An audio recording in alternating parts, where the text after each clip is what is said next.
শুধু দর্শক স্বাগত জানাচ্ছি আমার কৃষি ভিত্তিক ইউটিউব চ্যানেল মিলে দেখিতে। দর্শক বন্ধুরা ও সম্মানিত চাষী ভাইরা, আজকের এই পর্বে আমরা আলোচনা করব ধানে এমওপি বা পটাশ সার আমরা কোন কোন ধাপে প্রয়োগ করব এবং কতটুকু করে প্রয়োগ করব।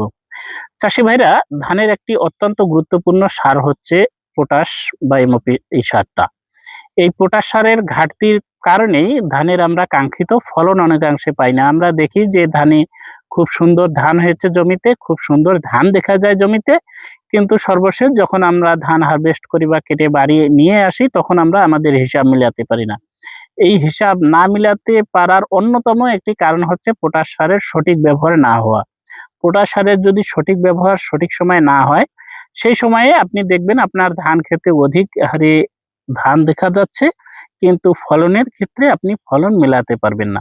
এই যে ফলন যে আমরা মেলাতে পারি না, তার অধিকাংশ কারণের জন্য দায়ী হচ্ছে এমওপি বা পটাশ সারের সঠিক ব্যবহার না হওয়া। এখন আমরা আসি মূল কথায়। আমরা আসলে এই পটাশ সার কতটুকু করে আমাদের জমিতে দিব আর কোন কোন ধাপে কতটুকু করে দিব, শেষ ধাপে কতটুকু দিব এবং প্রথম ধাপে কতটুকু দিব, মাঝখানে কতটুকু দিব। চাষী ভাইরা, কোনো কোনো জমিতে কিন্তু এই পটাশ সার বা এমওপি সার দিতে হবে ২ বার এবং কোনো কোনো জমিতে ৩ বার প্রয়োগ করতে হবে। তো আমরা কোন কোন জমিতে ২ বার প্রয়োগ করব, কোন কোন জমিতে ৩ বার প্রয়োগ করব এবং কতদিন বয়সে প্রয়োগ করব, এই বিষয় নিয়ে আজকের এই পর্বে আলোচনা করব। তাই আজকের এই পর্বটি চাষী ভাইদের জন্য খুবই গুরুত্বপূর্ণ বলে মনে করি আমি একজন কৃষিবিদ হিসাবে। তো দর্শক বন্ধুরা, কথা না বাড়িয়ে চলুন মূল পর্বে যাওয়া যাক। মূল পর্বে যাওয়ার পূর্বে আমার পক্ষ থেকে ছোট্ট একটি রিকোয়েস্ট, যারা আমার চ্যানেলের নতুন দর্শক বন্ধু আছেন তারা অবশ্যই চ্যানেলটি সাবস্ক্রাইব করে রাখবেন, যেন পরবর্তীতে আপনার সাথে আবারও আমার দেখা হয়, কথা হয়। তো দর্শক বন্ধুরা, আসি আসল কথায়। আমরা আলোচনা করতেছি পটাশ সারের বিষয় নিয়ে। তো পটাশ সারের বিষয় নিয়ে কথা বলতে গেলে প্রথমেই আমাদের জানতে হবে পটাশ সারের কাজ কি। তো চলুন জানা যাক পটাশ সারের কাজ কি। দর্শক বন্ধুরা, এই পটাশ সারকে বলা হয় উদ্ভিদের প্রিয়সী সার, অর্থাৎ উদ্ভিদের পছন্দকারী একটা সার। এই উদ্ভিদের পছন্দকারী সার বলতে এই পটাশ সারের পরিমাণ যদি উদ্ভিদের ক্ষেত্রে বা গাছের ক্ষেত্রে একটু বেশি হয়ে থাকে, তাহলেও কিন্তু গাছ তাৎক্ষণিক বিরূপ প্রতিক্রিয়া বা বিরূপ প্রতিফলন দেখায় না। অর্থাৎ উদ্ভিদ পটাশ সারটাকে সবসময় অ্যাবজর্ব করতে পারে, পটাশ সার পছন্দ করে। তো এই পটাশ সারের সঠিক ডোজ, সঠিক মাত্রা অবশ্যই চারার জন্য, গাছের জন্য এবং ফলনের জন্য অত্যন্ত প্রয়োজনীয়। তো এই পটাশ সারের অনেকগুলো কাজ আছে, তার মধ্যে সংক্ষিপ্তে কয়েকটি কাজ হচ্ছে এটি গাছের কাঠামোকে শক্তিশালী করে, অর্থাৎ গাছের কোষকে শক্তিশালী করে। তাছাড়াও গাছের রোগ প্রতিরোধ ক্ষমতা বৃদ্ধি করে, গাছকে বন্যা, খরা ও বৃষ্টি থেকে, অর্থাৎ প্রতিকূল পরিবেশ থেকে গাছকে খাপ খেয়ে নেওয়ার মতন উপযোগী করে গড়ে তোলে। তাছাড়াও আমরা সকলেই জানি যে এই এমওপি বা পটাশ সার গাছের শিকড়কে শক্তিশালী করে, গাছকে গভীর থেকে পানি ও খাদ্য উপাদান শোষণ করতে সহায়তা করে হচ্ছে এই এমওপি বা পটাশ সার। তো দর্শক বন্ধুরা, এই হচ্ছে এমওপি বা পটাশ সারের গুণাগুণের কিছু অংশ। আরো অনেক গুণাগুণ আছে, তার মধ্যে আমরা সংক্ষেপে কয়েকটি জানলাম। তো আমরা এই পটাশ সারগুলো আসলে কয় ধাপে দিব, সঠিক ফলন পাওয়ার জন্য কোন কোন সময় কতটুকু ব্যবহার করব। দর্শক বন্ধুরা, ইতিমধ্যেই আমরা আমন ধানের চারাগুলো রোপণ করে ফেলছি। অনেক চাষী ভাইরা প্রথম ধাপের সার দিয়ে ফেলছেন, দ্বিতীয় ধাপের সারগুলো দিবেন। আবার কোথাও কোথাও প্রথম ধাপের সার দেওয়া হয়েছে কিংবা হবে, এই পর্যায়ে আমরা আছি। তো প্রথমে আসি, যারা আমরা প্রথম ধাপে সার প্রয়োগ করব সেই সকল চাষী ভাইরা। এই সারের ধাপগুলো ঠিক করতে গেলে আরেকটা বিষয় আছে। এই সারগুলো আমরা সাধারণত ৩টি ধাপে দেই। একটি হচ্ছে জমি তৈরির সেচ চাষে, একটি হচ্ছে ২০ থেকে ২৫ দিন বয়সে, আর একটি হচ্ছে ৩০ থেকে ৩৫ দিন বয়সে।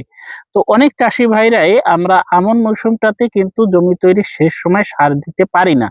সেই ক্ষেত্রে দেখা যায় ৪ থেকে ৫ দিন পর অথবা ৫ থেকে ৭ দিন পর আমরা প্রথম ধাপের সারটা দেই। দ্বিতীয় ধাপের সারটা আমরা সেক্ষেত্রে ২০ থেকে ২৫ দিন পরে দেই এবং তৃতীয় ধাপের সারটা আমরা ৩০ থেকে ৩৫ দিন অথবা ৪০ দিন বয়সে দেই। তো এই গুলো হচ্ছে সারের মোটামুটি আমাদের কৃষকদের ধাপ আর কি।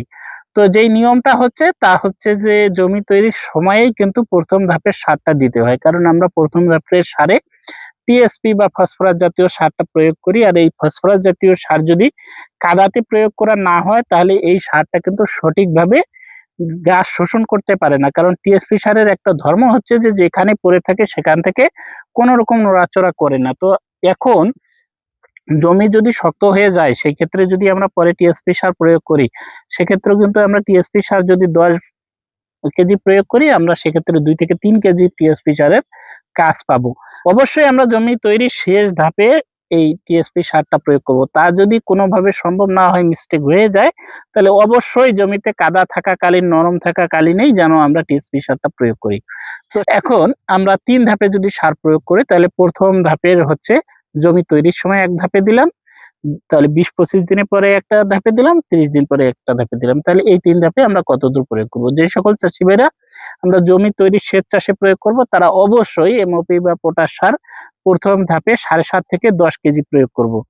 দ্বিতীয় ধাপে আমরা এমওপি বা পটাশ সারটা দিব হচ্ছে ২ থেকে ২.৫ কেজি, এবং শেষ ধাপে যেয়ে আমরা এটা দিব ৪ থেকে ৫ কেজি। তো ১ম ধাপের সার তো আমরা দিলাম জমি তৈরির সেচ চাষে, দ্বিতীয় ধাপের সারগুলো আমরা দিব ২০ থেকে ২৫ দিনে, এবং তৃতীয় ধাপের সারগুলো আমরা ৩৫ থেকে ৪৫ দিনের মধ্যে প্রয়োগ করব। এই হচ্ছে ৩ ধাপের সার। তারপরেও যদি আপনার মনে হয় শেষে গিয়ে এই আমাদের জমিটা থেকে পানি সর্বশেষ বসে যায়, চলে যায়, সর্বশেষ পানি যাওয়ার পরে সামান্য বাতাস হইলেই আমার ধানগুলো পড়ে যায়, সেই সকল জমিতে আপনি ৫৫ থেকে ৬০ দিন বয়সে যাওয়ার পরেও কিন্তু আরেকবার ৩ থেকে ৪ কেজি এমওপি বা পটাশ সার প্রয়োগ করতে পারেন, যদি ধানের শীষগুলো বাইর না হয়ে যায়। তাহলে তাহলে পটাশ সার আপনার ৩ থেকে ৪ ধাপেও কিন্তু প্রয়োগ করা সম্ভব। চতুর্থ ধাপের সারটা আপনার যা সহযোগিতা করবে তা হবে আপনার বিএলবি বা ব্যাকটেরিয়াল লিভ লাইটটা আসবে না, পাতা একেবারেই খাড়া থেকে যাবে, ফলে ধানের চিটার অংশ খুব কম পড়বে। তাছাড়াও ওই সময়টিতে যে বিপিএস বা বাদামি গাছ ফড়িংয়ের আক্রমণ হয়, সেটিও কম হবে, ধানের ওজনও খুব ভালো পাবেন। তাহলে যারা জমি তৈরির সময় আমরা সার প্রয়োগ করছি, সেই সকল চাষী ভাইরা ৩ থেকে ৪ বারে প্রয়োগ করব। যে সকল চাষী ভাইরা আমরা জমি তৈরির সময় সার প্রয়োগ করতে পারি না, সেই সকল চাষী ভাইরা আমরা ২ থেকে ৩ বার প্রয়োগ করব। তাহলে ১ম বার আমরা প্রয়োগ করব যেই সময় গাছের বয়স ১০ থেকে ১২ দিন, বা আপনি যেই সময়টিতে ১ম ধাপে সার দিচ্ছেন। তো এই সময়টিতে আপনি অবশ্যই ১০ কেজি সার প্রয়োগ করবেন, কারণ পটাশ সার গাছকে সহজে মাটিতে বসে যেতে সহায়তা করে। তো সেজন্যই আপনি ১ম ধাপের সারটা অবশ্যই ১০ কেজি প্রয়োগ করবেন। দ্বিতীয়ত হচ্ছে যেই সময়টিতে আপনার চারার বয়স ৩০ থেকে ৩৫ দিন, আপনার যেই সময় ধানের ৩য় ধাপের সার প্রয়োগ করছেন, সেই সময়টিতে আপনি পটাশ সার প্রয়োগ করবেন। তাহলে যারা ১ম জমি তৈরির সময় এমওপি বা পটাশ সারটা প্রয়োগ করতে পারেন নাই, তারা অবশ্যই ২য় ধাপে গিয়ে পটাশ সার প্রয়োগ করবেন না। আপনি যেই পটাশটা প্রয়োগ করবেন তা কিন্তু ৩য় ধাপে প্রয়োগ করবেন।